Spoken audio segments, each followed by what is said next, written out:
La commission électorale indépendante a un nouveau président, Koulibaly Kuibière Ibrahim, élu avec 9 voix contre 6 pour Marguerite Yolibi. Ce magistrat hors hiérarchie est élu pour 6 ans, non renouvelable. Ce lundi, il s'est tenu une réunion pour l'installation du nouveau bureau de la CEI.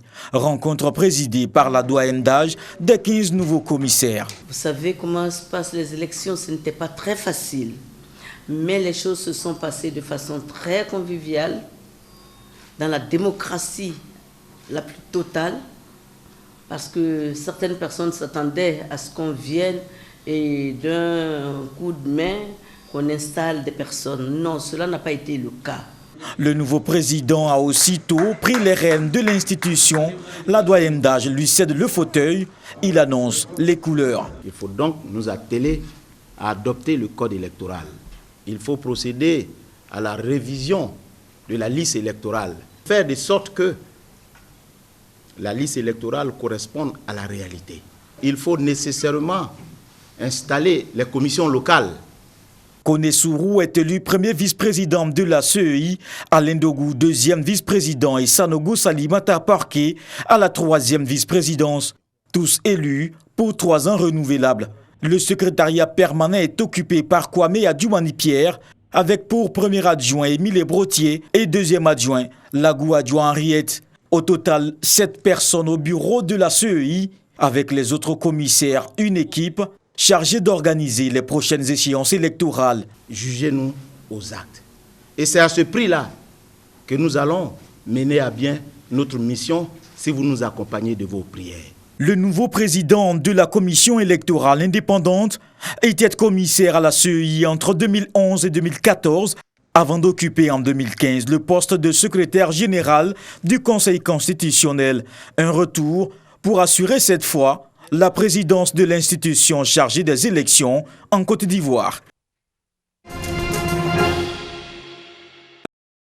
Méconnaissance du rôle et du fonctionnement du comité de gestion des établissements scolaires COGES par les acteurs, des difficultés auxquelles les responsables de cet outil de développement sont confrontés dans les établissements scolaires. Pour permettre aux acteurs des COGES d'être mieux outillés et être au même niveau d'information, l'Union COGES 16 et la coordination des COGES de Bouaké initient une séance de formation au profit de ces responsables à Bouaké. Cette activité bénéficie de la collaboration de la direction de l'animation, de la promotion et du suivi des comités de gestion des établissements scolaires DAPS COGES.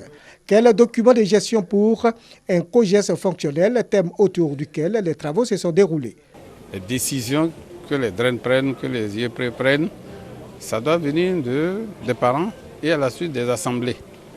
Il y a trop de cotisations, donc on voulait réunir tout à partir d'une assemblée, dire voilà ce qu'on peut payer et que tout le monde soit sensibilisé pour payer. Ce que nous souhaitons, que chaque parent puisse venir, même ne serait-ce qu'écrire son point de vue pour remettre à celui qui va le représenter, mais ça va être utilisé comme objet de discussion. Lorsqu'on a discuté et qu'on est tombé d'accord d'apporter sa contribution, cette décision qui émane de l'Assemblée générale s'impose à tous les parents. Le représentant du ministre Amadou Kone, parrain de l'activité, encourage l'initiative, occasion pour Paul Dakio d'exhorter les participants à tirer profit de cette formation. La région de Bouaké compte 22 unions de COGES, dont 20 au primaire et 2 au secondaire. Après Bamako et Conakry, les jeunes de la sous-région se donnent rendez-vous à Abidjan pour le Forum ouest-africain de la jeunesse CEDEAO. Une initiative qui a pour objectif d'impliquer les jeunes dans le développement durable de l'Afrique de l'Ouest. Le thème de cette 3e édition, cohésion et consolidation de la paix dans l'espace CEDEAO, quel défi pour la jeunesse? Quand vous rentrez aujourd'hui dans le marché de l'entrepreneuriat, vous voyez la jeunesse, la plupart sont diplômés, mais la formation n'y est pas. Former chaque jeune dans son domaine de choix. Si j'ai décidé d'être un anthropologue, on doit me former.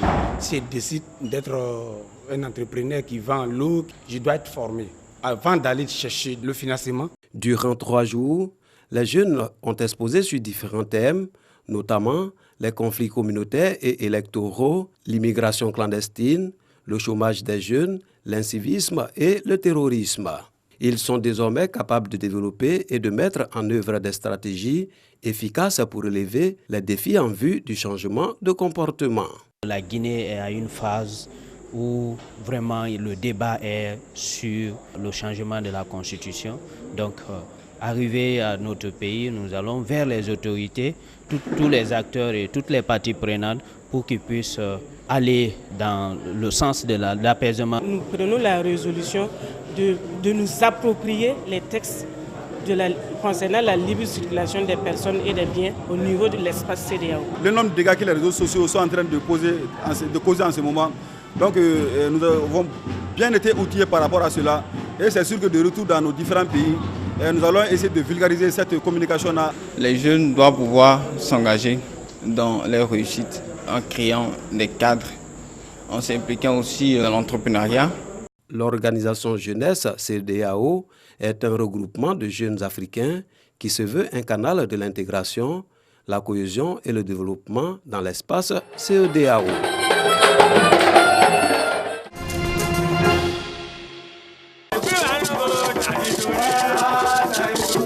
Les danses traditionnelles du Bofeso, origine et fonction.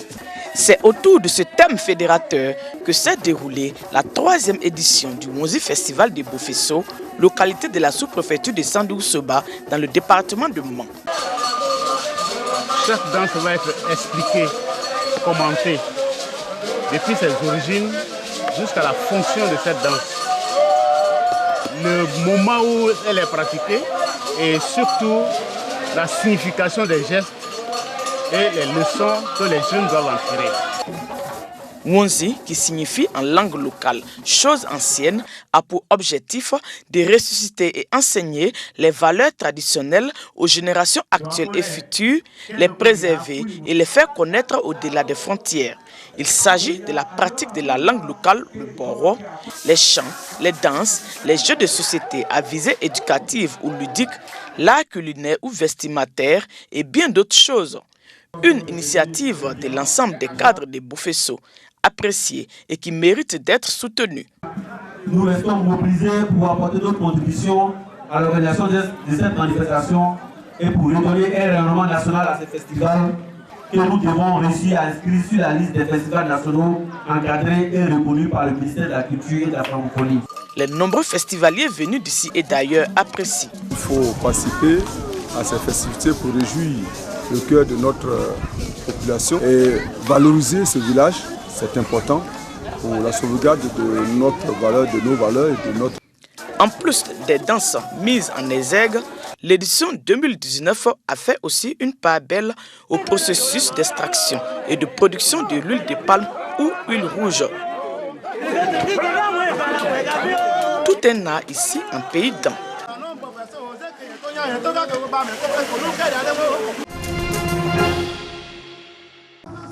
Tenues traditionnelles des différentes régions de Côte d'Ivoire et même de la sous-région. Ce sont près de 1000 fidèles chrétiens de l'Église, des Assemblées de Dieu et de bien d'autres communautés chrétiennes de pays voisins venus à cette 3e édition du Festival des musiques chrétiennes africaines. Des tenues, mais surtout le chant en langue du terroir pour glorifier Dieu.